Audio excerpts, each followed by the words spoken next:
Aí galera, como é que vocês estão? A paz do Senhor, que a graça do Senhor Jesus esteja sempre sobre a vida de cada um de vocês, amém?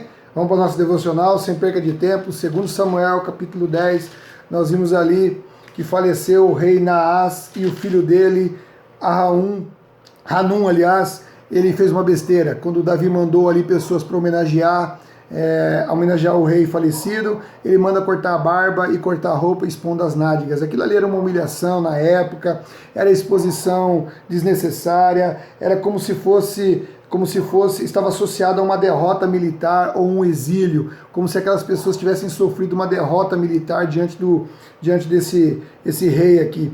E ali, aquela história, você não pode ficar ouvindo conselhos que não são bons, conselhos infrutíferos, conselhos que na verdade revelam decisões precipitadas, conclusões precipitadas. Você nunca pode tirar uma conclusão por um fato em si isolado. É sempre necessário que você analise o contexto de tudo que está acontecendo. E aqui esse rei não analisou o contexto do momento que estava acontecendo ali, tomou uma decisão precipitada e obviamente teve consequência. Foi para a guerra e acabou sendo humilhado e perdeu a guerra.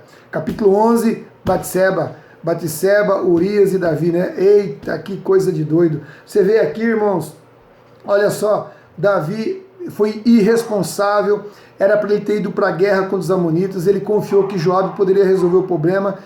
Primeira vez na história que um rei não sai para a guerra, e ali ele fica e vê Batseba e baba em cima da Batseba, né? Batseba é uma mulher muito bonita, estava se purificando ali do período menstrual, já mostrando que Urias não poderia realmente ser o pai daquela criança. E ali o Davi manda trazer ela para os seus aposentos e ele tem uma dúvida se ela consentiu ou se ela foi vítima de uma violência. Então tem essa dúvida aí, a gente não pode julgar a Batseba em relação ao que aconteceu. Mas enfim, a Batseba, para vocês saberem, ela é neta de Aitofel. Aitofel é um conselheiro de Davi, que depois ele acaba traindo Davi e se aliando ao filho de Davi, o Absalão, que se revolta contra Davi.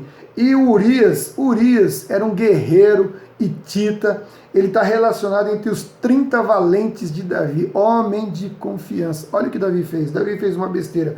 E ali quando a Batseba ficou grávida, ele mandou chamar Urias, e Urias deu uma lição de moral, dizendo o seguinte: como é que eu posso querer dormir e me alegrar com a minha esposa, tomar vinho, se os meus irmãos de guerra estão lá, né, morrendo, lá no capítulo 11, verso 11, ele fala mais ou menos isso, né?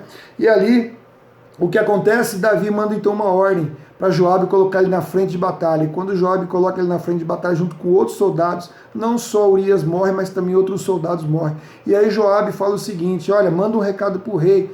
Olha, foram colocados lá para o rei não ficar nervoso. Tem até a história do Abimeleque, né, filho de Gideão, que acabou morrendo porque estava bem perto do muro e uma mulher jogou uma pedra de moinho e matou ele. Será que vocês não sabem dessa história? Será que vocês não... Por que, Joabe, você colocou os caras lá na frente? E aí Joabe manda um recadinho no meio do recado, dizendo o seguinte: olha, o Hitita, seu guerreiro, também morreu.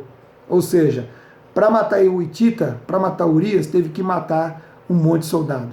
E Davi foi indiferente a tudo isso. Bom, enfim, depois Deus descobre isso, manda Natan vai conversar com o Davi, e Davi confessa o seu pecado. Davi, na hora que Natan fala com ele confessa o pecado, e depois que Natan sai, num período, naquele momento ali que começou o filho ficar doente, ele compôs o Salmo 51, o Salmo 32, o Salmo 38, o Salmo 103, e é um salmo mais lindo que o outro. O Salmo 51 é aquele que diz: cria em mim um coração puro, ó Deus, e renova em mim um espírito estável. Salmo 32, ele diz que enquanto ele escondeu os pecados, os seus ossos definhavam, mas ele confessou os pecados e as suas transgressões a Deus. No Salmo 38 é um salmo de consequência do pecado. No Salmo 103 é aquele que ele diz: bendiga o Senhor a minha alma, bendiga o Senhor todo o meu ser, bendiga o Senhor a minha alma, e não se esqueça de nenhuma das suas bênçãos ou dos seus favores. Ou seja, Davi reconheceu que a culpa era dele, não era culpa de Deus, e mesmo diante de tanta tribulação ele estava reconhecendo que o erro era dele e que Deus ainda assim era bom. E ali é uma luta, você sabe, uma luta, é uma luta.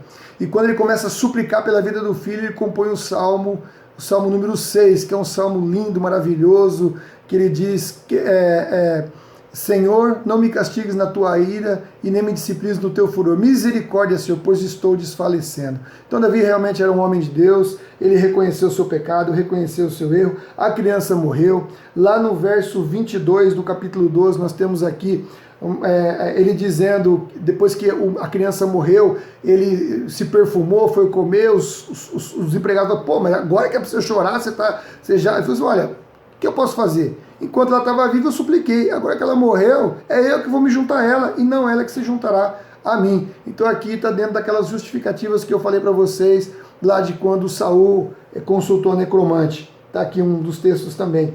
E ali depois ele teve um filho, um novo filho com a Batseba, chamou Salomão. Salomão Deus mandou chamar de Gedidias, que significava que Deus amou muito aquela criança, que depois acabou se tornando rei de Israel. E depois Joabe, no capítulo 12, no final do capítulo 12, tem uma atitude muito bonita, porque ele estava conquistando a cidade dos amonitas, mas ele manda chamar Davi para vir com o resto do exército, e o Davi conquistasse a cidade para que a glória ficasse para ele. Então, uma atitude muito correta aqui. Então, olha, é muita coisa rica, é muita bênção de Deus, né? Se você tem um pecado, a melhor coisa é não pecar, mas se pecar, reconheça diante de Deus como Davi fez, entendeu? Esteja pronto, porque o pecado traz as consequências, infelizmente acontece mesmo. A gente tem que suportar as consequências, não botar a culpa em Deus, mas agradecer a Deus, porque Deus ainda assim nos ama, nos perdoa e nos dá sempre a vitória sobre o pecado, desde que você coloque a sua vida em Cristo Jesus. Amém? Espero que essas lições riquíssimas elas possam abençoar a sua vida e que você possa mostrar para as pessoas a glória de Jesus em você. Deus te abençoe. Deus te encha de graça e de misericórdia e que você possa ser frutífero no reino de Deus a todo instante, a todo momento. Deus te abençoe em nome de... Ah, sim, não pode esquecer. Hoje à noite, Academia Bíblica, 19h30, sobre as misericórdias de Deus. Você vai receber o link, acesse, vai ser bênção na sua vida, tenho certeza disso, tá bom? Fica na paz e na graça. Até a próxima. Valeu. Tchau.